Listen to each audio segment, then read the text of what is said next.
Floating Villas. Ayan, pasok po. Tuloy po kayo sa Floating Villas.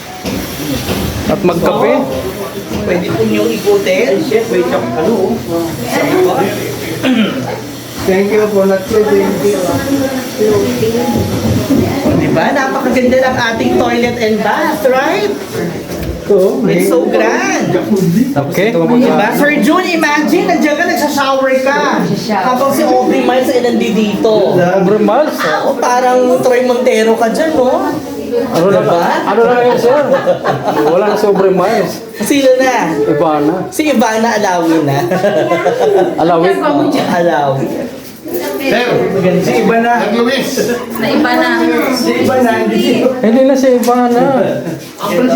Grabe na ako. Si Angelica na. Sir, mag-CR ka, sir. Oh, Hindi ka namin nakikita, sir. ano yan? Ito.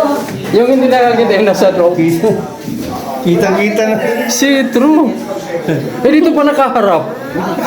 Next month. Dito pa nakaharap. Next month. Grabe naman pagka-design niya. Wow. Puti na lang. Kasama sa operational. Tayo may ano.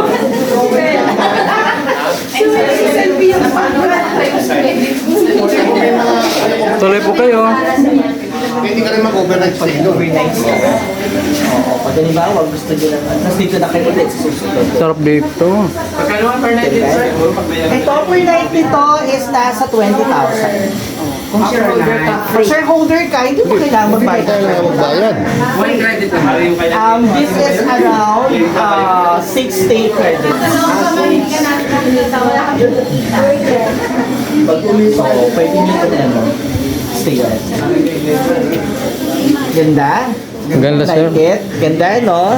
Ito yung tipong pag halimbawa, straight from the bed. Nako, nakatupis ka nang natutulog, pwede mo na tong i-open. Si True. Ayan, tapos, Swimming gagawin mo pool. lang yan, tatalon ka na ngayon sa lagoon pool. Yan, diba? So look at that, diba? Yan yung ating 5-story. Ano ba mangyari? Swimming pool to, guys. Ito. Swimming pool yan dyan. Floating siya. 5-story.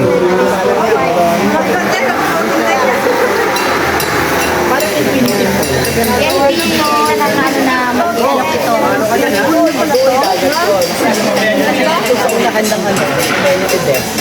Ito naman, mas malaki siya. Ito mula hanggang dito.